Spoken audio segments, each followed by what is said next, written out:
प्रतियोगी परीक्षाओं की तैयारी करने वाले सभी संघर्षशील साथियों का तहे दिल से स्वागत है। मैं हूं आपका अपना दोस्त और आपका होस्ट मनोहर सोनी। और आज हम विज्ञान के उस विशाल महासागर में एक और गहरा गोता लगाने जा रहे हैं, जिसकी हर एक बूंद में ही पूरा ब्रह्मांड समाया हुआ है। पिछले अध्याय में हमने पदार्थ के मूल स्वरूप को समझा था। ये जाना था कि ब्रह्मांड की हर वस्तु कणों से मिलकर बनी है। आज हम उसी कहानी को आगे बढ़ाएंगे और पदार्थ के सबसे प्रसिद्ध और प्रत्यक्ष रूपों का पोस्टमार्टम करेंगे। आज का हमारा विषय है ठोस, द्रव और गैस, पदार्थ की अवस्थाएं, solid, liquid and gas, the states of matter. ये एक ऐसा विषय है जो विज्ञान की नींव का सबसे मजबूत पत्थर है।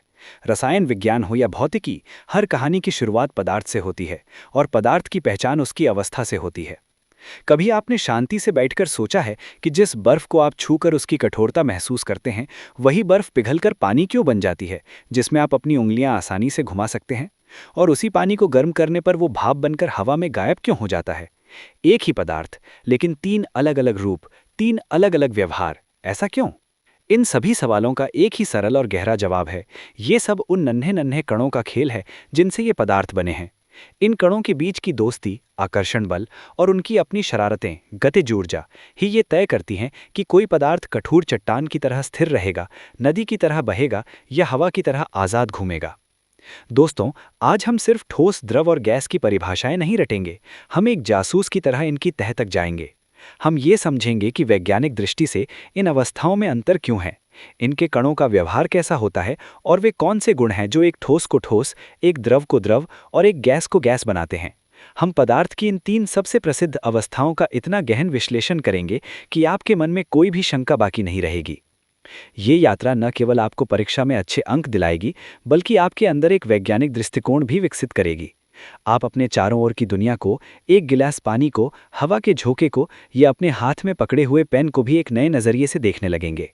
तो अपनी कुर्सी की पेटी बांध लीजिए, अपनी जिज्ञासा को अपने चरम पर ले आइए और मेरे साथ चलिए पदार्थ के इस रहस्यमयी और रोमांचक सफर पर, जहां विज्ञान के नियम कहानियों की तरह सरल और रोचक बन जाएंगे। भाग 1, पदार्थ का पुनरावलोकन, कहानी के आधार स्तंभ। इससे पहले कि हम ठोस, द्रव और गैस के महल में प्रवेश करें, आइए उस नींव को फिर से याद कर लें जिस पर यह महल खड़ा है। जैसा कि हमने पिछले अध्याय में विस्तार से चर्चा की थी, पदार्थ वो कोई भी वस्तु है जो स्थान घेरती है, आयतन होता है और जिसमें द्रव्यमान होता है। और विज्ञान की सबसे क्रांतिकारी खोजों में से एक ये थी कि पदार्थ निरंतर नहीं, बल्कि अत्यंत सूक्ष्म कणों से मिलकर बना है। इन कणों के तीन मौलिक अभिलाक्षणिक गुण हैं जो पदार्थ की अवस्था को निर्धारित करते हैं। आइए इन्हें संक्षेप में फिर से दोहराएं, क्योंकि यही हमारे आज के विषय की कुंजी हैं। कणों के बीच रिक्त स्थान, इंटरमॉलिक्यूलर स्पेस। कोई भी पदार्थ कितना भी सघन क्यों ना हो, उसके कणों के बीच खाली जगह अवश्य होती है। ये जगह ठोस में सबसे कम, द्रव में उससे अधिक और गैस में बहुत ही अधिक होती है। कणों की निरंतर गति, कंटिन्यूअस मोशन ऑफ पार्टिकल्स। पदार्थ के कण कभी शांत नहीं बैठते, वे हमेशा गतिमान रहते हैं। उनके पास गतिज ऊर्जा यानी काइनेटिक एनर्जी होती है। तापमान बढ़ाने पर यह गतिज ऊर्जा बढ़ जाती है और कण और भी तेजी से गति करने लगते हैं। कणों के बीच आकर्षण बल, इंटरमॉलिक्यूलर फोर्स ऑफ अट्रैक्शन। पदार्थ के कण एक दूसरे को एक अदृश्य बल से आकर्षित करते हैं जो उन्हें एक साथ बांधे रखता है। ये बल कणों को एक दूसरे से दूर जाने से रोकता है। दोस्तों, बस इन्हीं तीन स्तंभों को याद रखिए। पदार्थ की कोई भी अवस्था इन तीनों के बीच चल रहे एक संघर्ष का परिणाम है। एक तरफ है आकर्षण बल, जो कणों को एक दूसरे के करीब लाकर अनुशासित रखना चाहता है। दूसरी तरफ है गतिज ऊर्जा, जो कणों को ऊर्जा देकर उन्हें दूर भगाना और आज़ाद करना चाहती है। जब आकर्षण बल की प्रचंड जीत होती है, तो कण एक दूसरे से कसकर बंध जाते हैं और हमें मिलती है ठोस अवस्था। जब आकर्षण बल और गतिज ऊर्जा के बीच एक समझौता या बराबरी का मुकाबला होता है, तो कण साथ तो रहते हैं, पर एक दूसरे पर फिसलने के लिए आज़ाद होते हैं और हमें मिलती है द्रव अवस्था। और जब गतिज ऊर्जा की जबरदस्त जीत होती है और वो आकर्षण बल के सारे बंधन तोड़ देती है, तो कण पूरी तरह से आज़ाद होकर इधर उधर भागने लगते हैं और हमें मिलती है गैस अवस्था। अब जब हम युद्ध का मैदान और योद्धाओं को समझ चुके हैं, तो चलिए एक एक करके इन तीनों अवस्थाओं का विस्तृत पोस्टमार्टम करते हैं। भाग 2, ठोस अवस्था, द सॉलिड स्टेट, अनुशासन और दृढ़ता का प्रतीक। पदार्थ की वो अवस्था जिसमें उसका आकार यानी शेप और आयतन यानी वॉल्यूम दोनों निश्चित होते हैं, ठोस अवस्था कहलाती है।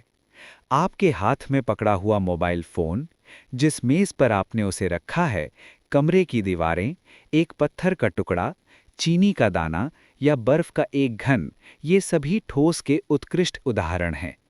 आप इन्हें कहीं भी रख दें, इनका आकार और इनके द्वारा घेरी जाने वाली जगह नहीं बदलती। चलिए अब एक वैज्ञानिक की सूक्ष्म दृष्टि से ठोस अवस्था के गुणधर्मों की चीर-फाड़ करते हैं और जानते हैं कि ऐसा क्यों होता है। ठोस अवस्था के विस्तृत गुणधर्म, डिटेल्ड प्रॉपर्टीज ऑफ सॉलिड्स। निश्चित आकार और निश्चित आयतन, definite shape and definite volume. क्या है? ठोस वस्तुओं की एक स्पष्ट परिभाषित आकृति और सीमा होती है। एक किताब का आकार आयताकार है तो वो वैसा ही रहेगा, चाहे आप उसे मेज पर रखें या बैग में। उसका आयतन भी निश्चित होता है। क्यों है? इसका कारण है कणों के बीच लगने वाला प्रबल अंतराण्विक आकर्षण बल। ये बल इतना शक्तिशाली होता है कि कणों को अपनी जगह छोड़ने ही नहीं देता। कण एक दूसरे के साथ एक बहुत ही अनुशासित और स्थिर व्यवस्था में जकड़े रहते हैं। वे हिलडुल तो सकते हैं, पर अपनी स्थिति को छोड़कर कहीं और नहीं जा सकते, ठीक एक बिल्डिंग में लगी ईंटों की तरह, जो अपनी जगह पर स्थिर रहती हैं। प्रबल अंतराण्विक आकर्षण बल, strong intermolecular force of attraction. क्या है? ये वो गोंद है जो ठोस के कणों को मजबूती से चिपका कर रखता है। ये बल ठोसों में द्रव और गैस की तुलना में सबसे अधिक शक्तिशाली होता है। क्यों है? ठोस के कण एक दूसरे के बहुत करीब होते हैं। कणों के बीच की दूरी जितनी कम होती है, आकर्षण बल उतना ही प्रबल होता है। यही कारण है कि आपको एक लोहे की छड़ को तोड़ने के लिए बहुत अधिक बल लगाना पड़ता है, क्योंकि आप असल में उसके कणों के बीच के इसी शक्तिशाली आकर्षण बल को तोड़ने का प्रयास कर रहे होते हैं। न्यूनतम अंतराण्विक स्थान। क्या है? चूंकि कण एक दूसरे से कसकर बंधे होते हैं, उनके बीच की खाली जगह यानी रिक्त स्थान न के बराबर होती है। वे एक दूसरे से लगभग सटे हुए होते हैं। क्यों है? प्रबल आकर्षण बल कणों को खींचकर एक दूसरे के इतना करीब ले आता है कि उनके बीच बहुत कम खाली जगह बचती है। इसे आप एक खचाखच भरी बस की तरह समझ सकते हैं, जहां यात्रियों के बीच हिलने डुलने की भी जगह नहीं होती। कणों की स्थिति, केवल कंपन। Particle position, only vibration. क्या है? ये एक आम गलतफहमी है कि ठोस के कण बिल्कुल स्थिर होते हैं। नहीं, वे भी गतिशील होते हैं, लेकिन उनकी गति सीमित होती है। वे अपनी निश्चित स्थिति, जिसे माध्य स्थिति कहते हैं, के इर्द गिर्द केवल कंपन यानी वाइब्रेट कर सकते हैं। क्यों है? कणों के पास गतिज ऊर्जा तो होती है जो उन्हें गति करने के लिए प्रेरित करती है, लेकिन प्रबल आकर्षण बल उन्हें भागने नहीं देता। नतीजा ये होता है कि वे अपनी ही जगह पर खड़े खड़े कांपते या कंपन करते रहते हैं। कल्पना कीजिए एक बहुत ही अनुशासित कक्षा की, जहां शिक्षक ने सभी बच्चों को अपनी अपनी सीट पर बैठने का सख्त आदेश दिया है। बच्चे शरारती तो हैं, गतिज ऊर्जा, लेकिन शिक्षक के डर यानी आकर्षण बल से वे अपनी सीट छोड़कर भाग नहीं सकते, केवल अपनी सीट पर बैठे बैठे थोड़ा बहुत हिलडुल सकते हैं। उच्च घनत्व यानी हाई डेंसिटी। क्या है?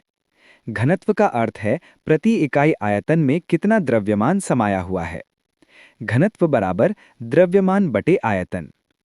ठोसों का घनत्व सामान्यतः बहुत अधिक होता है, इसीलिए समान आकार का एक लोहे का टुकड़ा लकड़ी के टुकड़े से कहीं अधिक भारी होता है।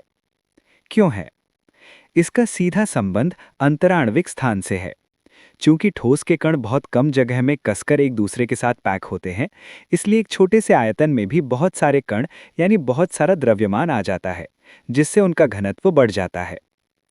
नगण्य संपीड्यता यानी नेग्लिजिबल कंप्रेसिबिलिटी। क्या है? संपीड्यता का अर्थ है किसी वस्तु पर बाहरी दाब लगाकर उसके आयतन को कम करने की क्षमता। ठोस असंपीड्य यानी इनकम्प्रेसिबल होते हैं, यानी उन्हें दबाया नहीं जा सकता। आप एक दीवार पर अपनी पूरी ताकत से धक्का लगाते हैं, लेकिन वो दबती नहीं है। क्यों है? जब कणों के बीच खाली जगह है ही नहीं, तो आप उन्हें दबाकर और पास कैसे ला सकते हैं? चूंकि अंतराण्विक स्थान पहले से ही न्यूनतम है, इसलिए दाब लगाने पर उनके आयतन में कोई कमी नहीं आती। हालांकि कुछ अपवाद हैं, जैसे स्पंज। स्पंज को हम दबा सकते हैं, लेकिन ऐसा हम उसके ठोस पदार्थ को नहीं, बल्कि उसके छिद्रों में भरी हवा को बाहर निकाल कर करते हैं। जब हवा निकल जाती है तो वो भी नहीं दबता,